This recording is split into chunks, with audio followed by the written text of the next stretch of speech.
ایک مومن کی زندگی۔ بسم اللہ الرحمن الرحیم۔ شروع اللہ کے نام سے جو بڑا مہربان اور نہایت رحم کرنے والا ہے۔ عنوان: علمی خط نمبر 2، ذکر اور فکر۔ ہمارے پیارے علمی ساتھیوں یا علی مدد، آج کی جدید دنیا میں باشعور ہونے پر بہت زور دیا جاتا ہے اور ہر ایک کو اپنے ارد گرد کا، اپنے خیالات، سانسوں اور جسمانی اتار چڑھاؤ کا ہوش ہونا چاہیے۔ یہ اس لیے کہ ہم اپنے آپ کو پرسکون اور پرامن رکھیں، نہ کہ اپنے آپ کو آس پاس کے کاموں میں الجھا کر ذہنی انتشار کا شکار بنا دیں۔ اگر کوئی مسلسل ذہنی پریشانی کا شکار ہے تو وہ اپنے آپ کو جسمانی، جذباتی یا ذہنی طور پر بیماری میں مبتلا کر سکتا ہے۔ امریکہ کے 2012 کے قومی سروے میں بتایا گیا کہ 62% کالج میں پڑھنے والے بچوں نے کالج کی پڑھائی کو چھوڑ دیا کیونکہ وہ ذہنی صحت کے مسائل سے، جیسے کہ وہ ذہنی طور پر منتشر ہونے کا شکار ہو رہے تھے۔ آج کل کے تیز رفتار زمانے میں بچوں سے لے کر بالغ لوگ کسی بھی شعبے سے ان کا تعلق ہو، اس انتشار کا شکار ہو رہے ہیں۔ اسی لیے اس بات پر زور دیا جاتا ہے کہ ہر کوئی اپنی سوچوں اور اس کے رد عمل کا احساس رکھے جو اس کے ذہن، جسم اور روح پر اثر انداز ہوتے ہیں۔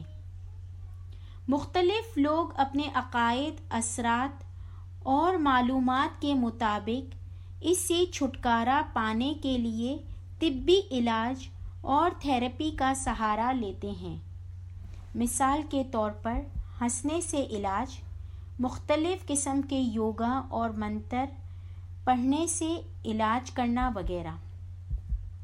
اسماعیلی طریقے میں یہ پورے وثوق کے ساتھ مانا جاتا ہے کہ اگر کوئی جماعت خانے باقاعدگی سے جاتا ہے تو اس کے تمام دنیاوی مسائل حل ہو جائیں گے، جبکہ ایسے بھی جماعتی ممبرز ہیں جو دن میں 2 دفعہ جماعت خانے جاتے ہیں لیکن پھر بھی اپنے اندر خالی پن، کسی کمی کا احساس اور ذہنی پریشانی کا شکار رہتے ہیں۔ کچھ جماعتی ممبرز نے اس کے حل کے لیے سادھوؤں کے پیش کردہ یوگا اور سانسوں کا اتار چڑھاؤ سے علاج، یا پھر ٹی وی پر ان پروگرامز کو باقاعدگی سے دیکھتے ہیں تاکہ وہ امن و سکون اور ذہنی آرام کو پائیں اور نورانی وقت کی عبادت میں یکسوئی کے ساتھ بیٹھ سکیں۔ جبکہ اسماعیلی جماعت بہت خوش قسمت ہے کہ انہیں حدیث قدسی سے نوازا گیا ہے جو کہ نعت علی کے نام سے مشہور ہے، جس کے ذریعے مولا علی کو پکارا جاتا ہے۔ یہ دعا اس طرح ہے: بسم اللہ الرحمن الرحیم، نعت علی ینمظر العجائب تجدو عونا لک فی النوائب کل ہم وغم سیجعلی بی ولایتک یا علی یا علی یا علی۔ ترجمہ: علی کو پکارو جو تمام عجائب کا مظہر ہے، تم اسے ہر مشکل میں اپنا مددگار پاؤ گے۔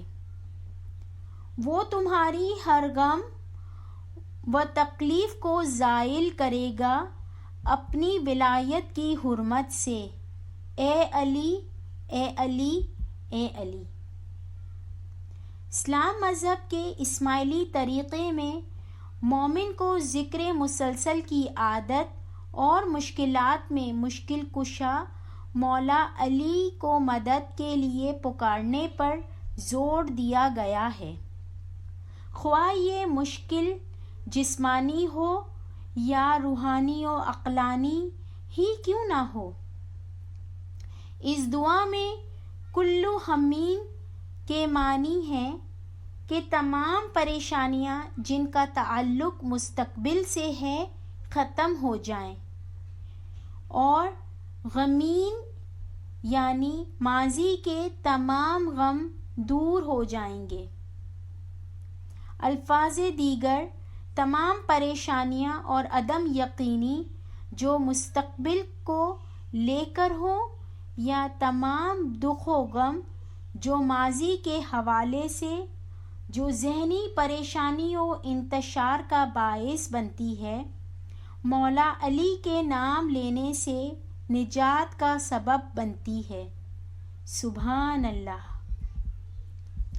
ایسا دیکھا گیا ہے کہ جب ذکر اور جماعت خانے کی حاضری سے سکون و امن محسوس نہیں ہوتا، تب جماعت اس کے علاج کے لیے بیرونی ذریعے سے مدد لینے کی کوشش کرتی ہے۔ حاضر امام نے فرمایا، اسلام میں محض رٹا لگانے کا عقیدہ نہیں، یہ عقیدہ عقل پر مبنی ہے اور انفرادی کھوج لگانے کا عقیدہ ہے۔ کوئی بھی مذہبی پریکٹس جو کہ مشینی انداز میں اور معنی کے بغیر کی جائے پوری طرح فائدہ نہیں دے سکتی ہے۔ حضرت امام آقا سلطان محمد شاہ نے اپنے فرامین میں فرمایا ہے کہ حضرت عیسیٰ علیہ السلام اپنے راستے پر ایک شخص کو آتا دیکھ کر اپنا راستہ بدل لیتے ہیں۔ بعد میں ان کے ساتھیوں نے پوچھا کہ آپ شیر سے نہیں ڈرتے، لیکن ایک سادہ انسان سے کیسے کترا گئے؟ حضرت عیسیٰ علیہ السلام نے جواباً فرمایا کہ وہ شخص نادان یعنی گمراہ ہے، اس لیے راستہ بدل لیا۔ ایک شخص جو عقل سے محروم ہے گمراہ کہلاتا ہے، وہ اپنی زندگی جہالت کی تاریکی جیسے کہ خوف، پریشانی، اینزائٹی اور ڈپریشن میں گزارتا ہے۔ یہ فرامین ہمارے عقیدے میں عقل کی اہمیت کو اجاگر کرتے ہیں کہ جس کا نتیجہ علم و معرفت ہے۔ یہ کبھی بھی دعا، تسبیحات اور ان گنت کیے گئے سجدات کی جگہ نہیں لے سکتی ہے۔ قرآن پاک ایسے لوگوں کو گائے و بیل کے نام سے پکارتا ہے، کیونکہ وہ عقل و دانش کی نعمت سے محروم ہوتے ہیں۔ قرآنی حوالہ سورہ 7 آیت 179۔ ہم میں سے کچھ لوگ جماعت خانہ باقاعدگی سے جاتے ہیں، تمام رسومات کو ایسے ادا کرتے ہیں جیسے کہ انہوں نے اپنے والدین کو کرتے ہوئے دیکھا، کسی بھی سوال کے بغیر یا سمجھنے کی کوشش کیے بغیر کہ ہم ان رسومات کو کیوں یا کس وجہ سے ادا کرتے ہیں۔ اس طرح کی ادائیگی اور باقاعدگی کو بقول حضرت امام سلطان محمد شاہ کے جسمانی دین کہا گیا ہے۔ میریٹوکریسی ایک ایسی چیز ہے جسے ہم امام زمان کے فرمان کے مطابق حاصل کرنے کی کوشش کرتے ہیں، مگر اس کوشش کو ہم نے اپنی دنیاوی زندگیوں تک محدود رکھا ہے۔ انفرادی کھوج و کوشش جو کہ ہمارے طریقے کو سمجھنے کے لیے اشد ضروری ہے، ابھی تک نہیں کی گئی ہے۔ اسی وجہ سے جماعت آج اینزائٹی اور ڈپریشن جیسے مسائل سے دوچار ہیں۔ حضرت امام آقا سلطان محمد شاہ نے فرمایا کہ صوفی مذہب طریقت پر ہے، جبکہ اسماعیلی مذہب حقیقت پر مبنی ہے۔ یہ فرمان ہمیں مذہب کے 4 درجات کی طرف متوجہ کرتا ہے، جیسا کہ شریعت، طریقت، حقیقت اور معرفت۔ پہلا درجہ شریعت کا ہے۔ یہ تاریک رات کی طرح ہے جو ہر چیز کو اپنی تاریکی میں چھپا لیتی ہے۔ اس کی مثال ایک نوزائیدہ بچے سے لے کر 2 سال سے کم عمر کے بچے کی سی ہے، جو خود کچھ نہیں جانتا اور پوری طرح سے اپنی دیکھ بھال کے لیے اپنی ماں کا محتاج ہو جاتا ہے۔ دوسرا درجہ طریقت کا ہے۔ یہ رات کے وقت ستاروں میں ٹمٹماتی روشنی کی مانند ہے۔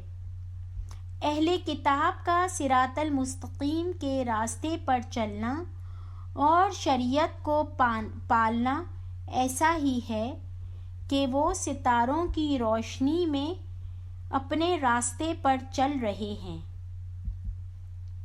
تیسرا درجہ حقیقت ہے۔ حقیقت چاند کی روشنی کی مانند ہے۔ اس درجے میں حق و حقیقت پنہان ہے، چاہے وہ مذہب ہو یا طریقہ، امام یا پیغمبر، فرمان یا گنان، دعا یا نماز، گنان یا علم۔ اس کی مثال ایسی ہے جیسے ایک بالغ شخص یونیورسٹی میں اپنے مقصد کو اچھی طرح جانتا ہے اور سمجھتا ہے کہ کیسے منزل تک پہنچا جا سکتا ہے۔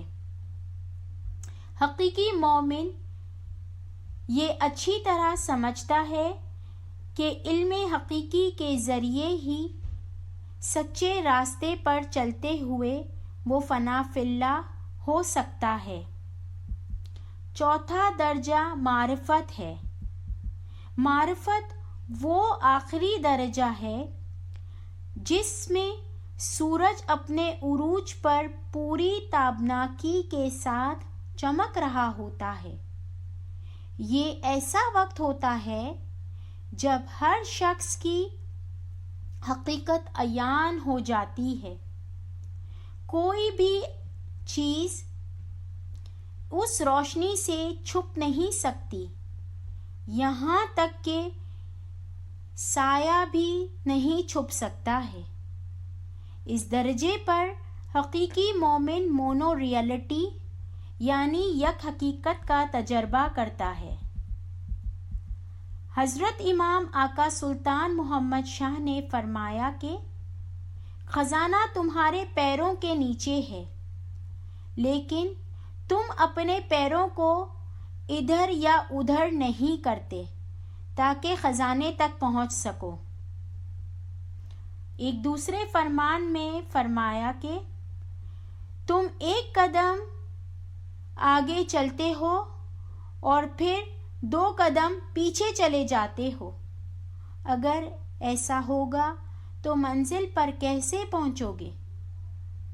ہماری منزل نور ہے جو ہمیں امام زمان کی معرفت دیتی ہے، جس سے امید، خوشی، اطمینان، شکر گزاری کا احساس ہوتا ہے تاکہ ہم امام کے ساتھ ایک ہو جائیں۔ سبحان اللہ۔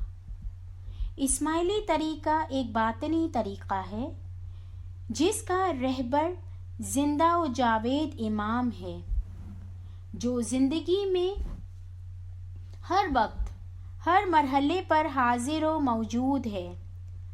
جب جماعتی ممبرز امن و سکون پانے کے لیے کہیں اور جاتے ہیں تو یہ ایسا ہے کہ ہم الٹے پاؤں نور سے دور جا رہے ہیں۔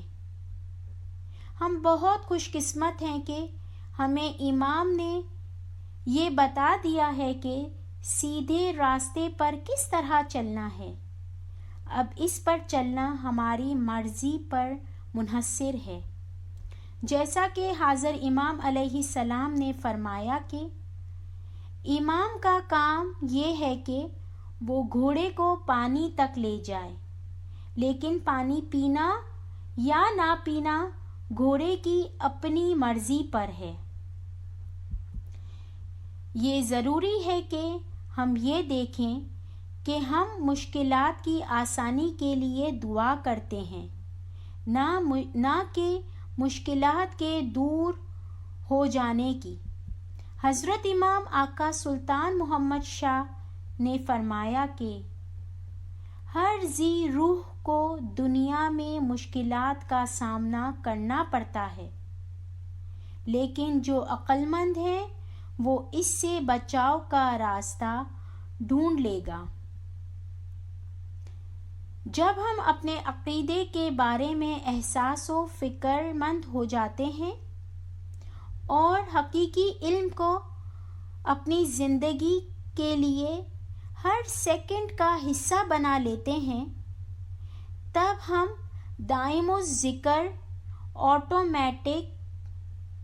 ہمارا ذکر دائم و ذکر آٹومیٹک اچھمبا چھاپ ہو جاتا ہے۔ ایسا شخص حقیقی مومن کہلاتا ہے جو خوش و خرم رہتا ہے، چاہے زندگی کیسی بھی کروٹ لے۔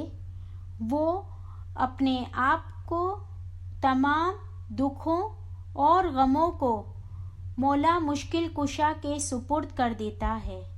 سبحان اللہ! تمام دکھ و درد دور ہو جاتے ہیں ذکر الہی سے، اور رحمت و خوشی کا باعث بن جاتی ہے۔ یا علی مدد! دعاؤں کے طلبگار، آپ کے علمی دوست۔ حوالہ جات: نمبر 1، ماسکو، رشیا، 29 جنوری 1995۔ نمبر 2، جام نگر، 6 اپریل 1900۔ نمبر 3، راجکوٹ، 21 اکتوبر 1903۔ نمبر 4، دار السلام، 29 سپٹمبر 1899۔ نمبر 5، وڈوڈارن کیمپ، 18 اکتوبر 1903۔ نمبر 6، راجکوٹ، 21 اکتوبر 1903۔ نمبر 7، ستھ پور، India, 16 May 2008۔ Number 8، Nairobi, 6 October 1905۔ Number 9، life of مومن کتاب، نمبر 1، چیپٹر نمبر 7۔ اللہم صلی علی محمد و آل محمد۔